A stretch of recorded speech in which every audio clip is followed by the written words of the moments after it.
Chapter 7. Cinnamon rolls, Eddie said from the top bunk on Friday morning. We both jumped out of bed and hurried to get ready. Eddie and I don't have much in common, but we both love cinnamon rolls. Out of my way! Eddie pushed by me because I beat him to the top of the stairs. He knew the first one into the kitchen would get the best roll, the one with the most icing. No fair, I said.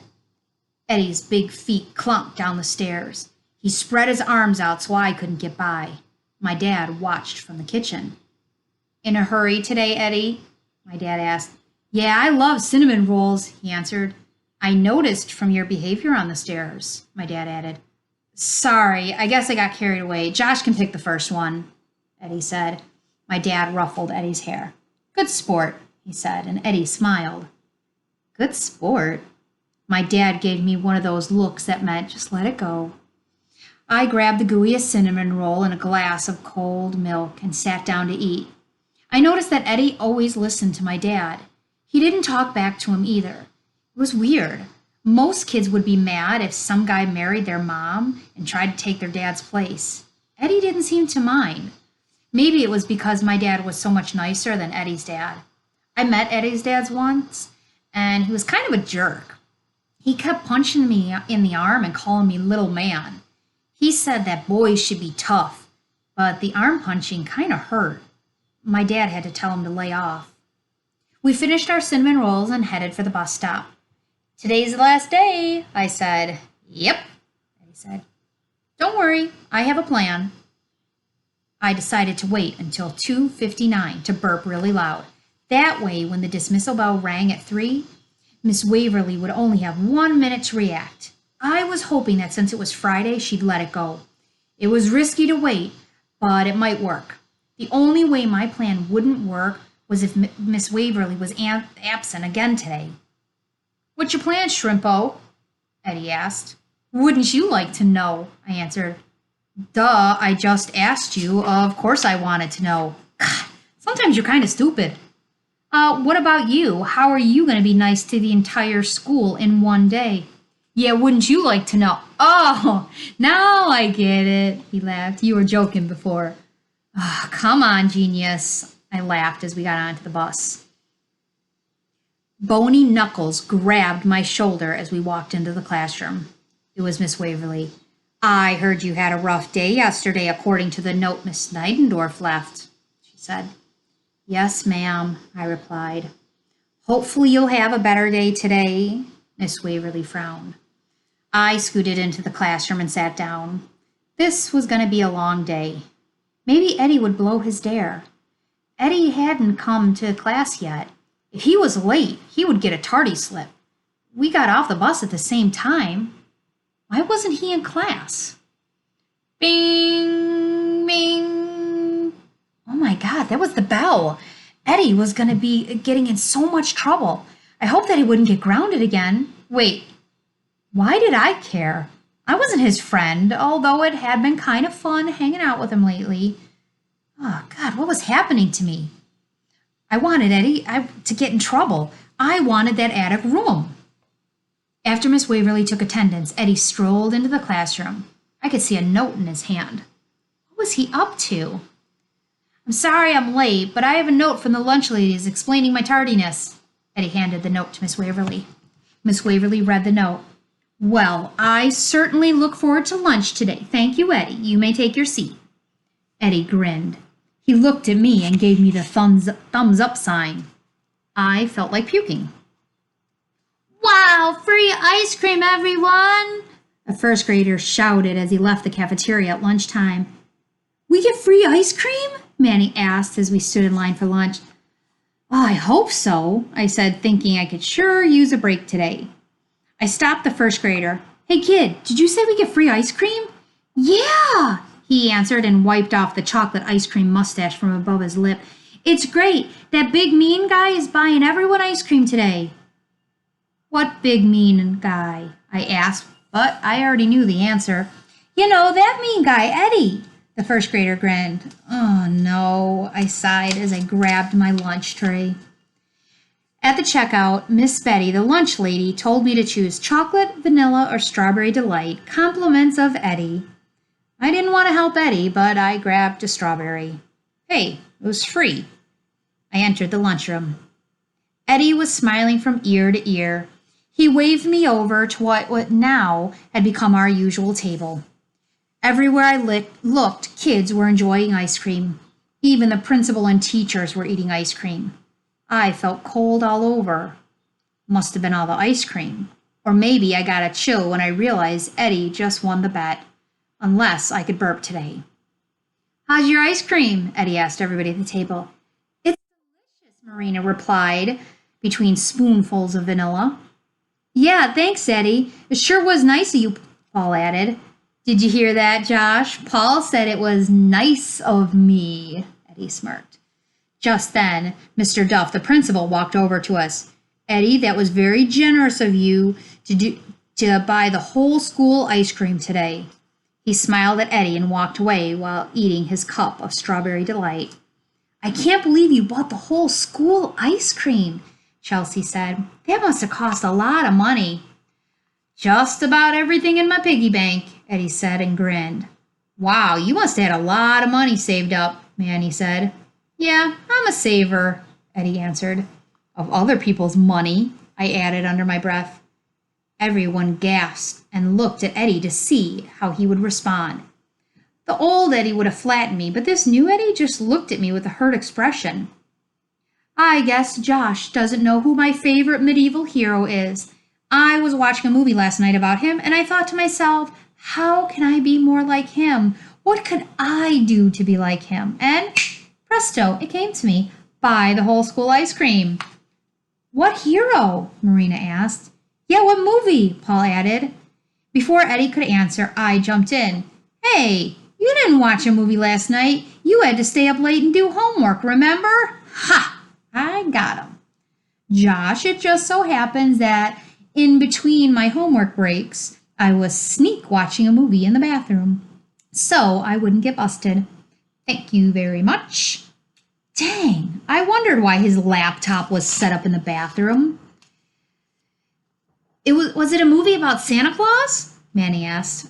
No, though I do admire his love of milk and cookies. Eddie laughed. The whole table laughed with him. Then who? Marina inquired. Robin Hood, of course. He takes from the rich and gives to the needy, and I thought, who isn't needy for ice cream? They all cheered. Eddie was on fire. I rubbed my eyes to keep the air freshener in Miss Beer's office from making them water. It helped a little. Away we rocked in our rocking chairs. How's it going at home, boys? She cried. Okay, I mumbled. Pretty good, Eddie said. What's good about it, Eddie? She asked. We get a lot more cable channels at his house, Eddie answered. Is that all? She asked. No, Jack plays ball with me when he gets home. I see. And does he play ball with you, Josh? He asked. Sometimes, I answered. Why only sometimes? I like to get my homework done first, I replied. When do you do your homework, Eddie? She inquired. In between commercials, I answered, and he laughed. Eddie glared. Is that true? Miss Beer's eyebrows wrinkled in concern. Yeah, pretty much. See, I need to take breaks during my homework, say every 10 minutes or so. Then I can concentrate really hard on my homework for about 5 minutes during commercials. It takes a little bit longer, but it's how I roll, he said and shrugged. Miss Beer looked confused. I see, she said, not convinced, although I had witnessed Eddie doing this myself. I had to admit, ever since Eddie started doing his own homework, this method did seem to work for him. By the way, Eddie, thanks for the ice cream today, she gushed. You're very welcome, Miss Beer, he replied. So what made you decide to do that? Eddie started in on his long spiel about Robin Hood. Wow, he could snow anyone. Miss Beer was enthralled by Eddie's change of heart story. I dabbed my irritated eyes. So, Josh, she turned her focused gaze on me. Tell me about the problem with Miss Neidendorf yesterday. It wasn't really a problem. I just had a little indigestion, I answered. Miss Beer pulled out a note written by Miss Neidendorf that she had left for Miss Waverly yesterday. She scanned it while talking out loud. No major problems, completed math assignment, assigned additional.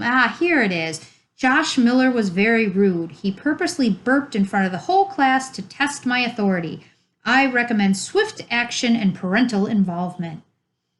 I didn't try to test her authority or whatever, she said. I just burped. It just came out, I said. Miss Beer turned to Eddie. Eddie, will you excuse us? I'd like to talk to Josh alone. You can go ahead to recess. Woohoo! Eddie yelled as he leapt out of the chair. He left Miss Beer's office. From behind her back, he made an L shape with his finger and thumb on his forehead and mouthed the word loser to me. Jerk. Now, Josh, Miss Schneindorf would sometimes sub for my teacher when I was little. I know how tough she can be, Miss Beer said. Wow, Schneindorf subbed for Miss Beer when she was a little girl? Man, she was old.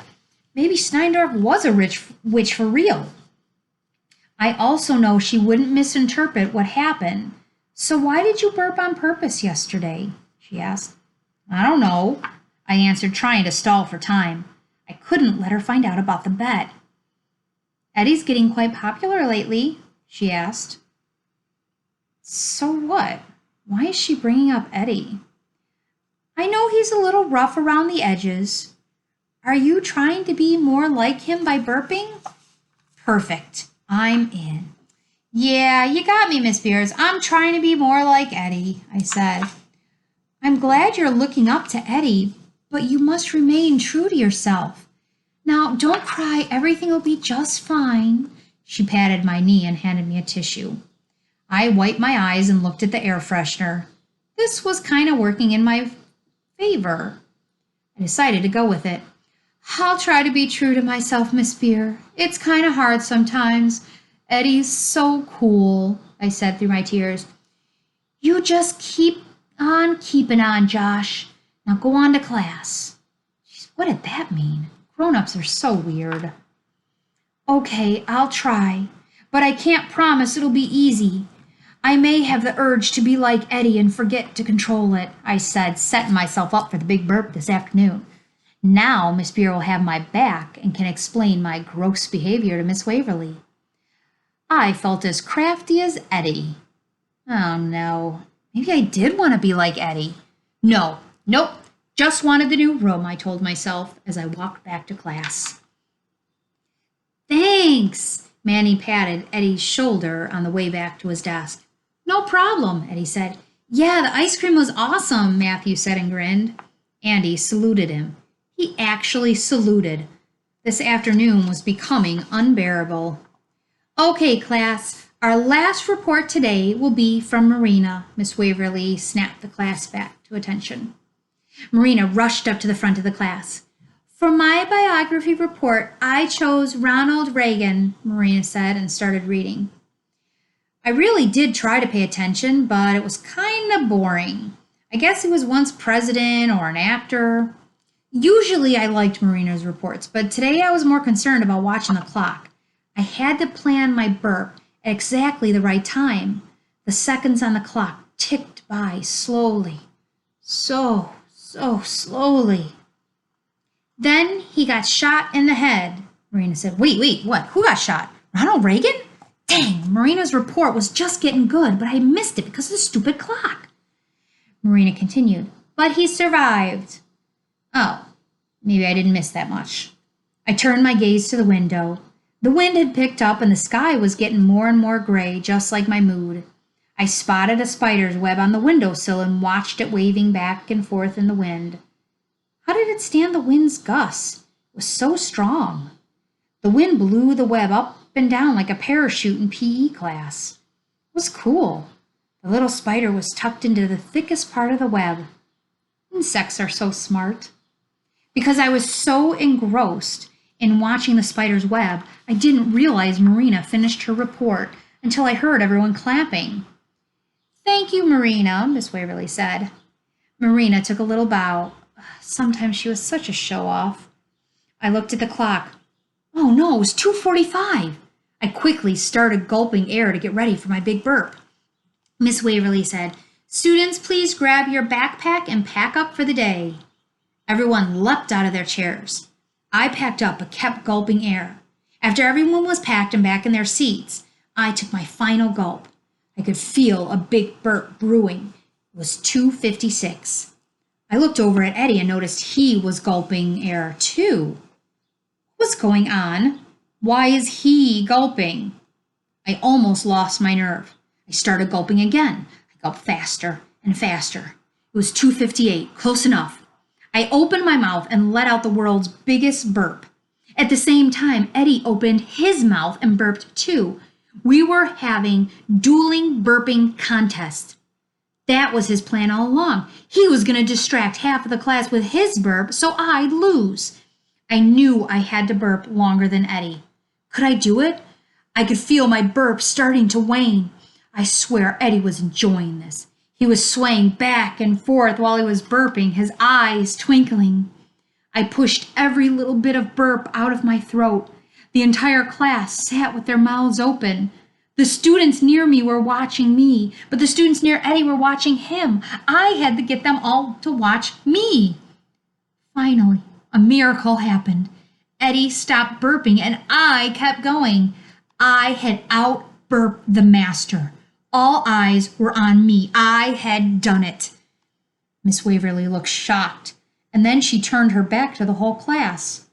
I saw her shoulders begin to shake. Was she laughing? The bell rang and I sprinted out of class. The rain pelted down on us as we ran to the buses. I didn't mind at all. I felt invincible. Instead of making a fuss over Eddie, everyone was surrounding me. Oh, nice job, Manny high-fived me. Yeah, way cool. I can't believe you did that, Paul shouted as he headed for the bus. I gave him one of Eddie's salutes. It felt great. That was disgusting, Marina interrupted my good mood. Why'd you have to do it right after my report? Do you know how long I worked on it? Well, do you? I didn't know if she actually wanted me to answer or not, so I just shrugged my shoulders. She just shook her head and jumped on the bus. Eddie blocked my way up the bus stairs. Well, Shrimp, it looks like we both completed our dares this week. Yeah, I said, wiping the rain out of my face. No thanks to you. Why'd you have to burp at the same time? Eddie moved over so I could get on the bus. He followed me to my seat. All for the love of competition, Eddie said. I said, I hate competition. I know. I can't believe you out-burped me. I can't believe it either. It was fair, right? You didn't stop on purpose, did you? I asked him. Why would I do that? I would have won the room this week, fair and square. You really think I want to do dares for the next 2 weeks? Eddie asked me. I noticed a smile creep around the edge of his mouth. I didn't answer him because I was afraid that, yes, he really did want to do dares for the next 2 weeks.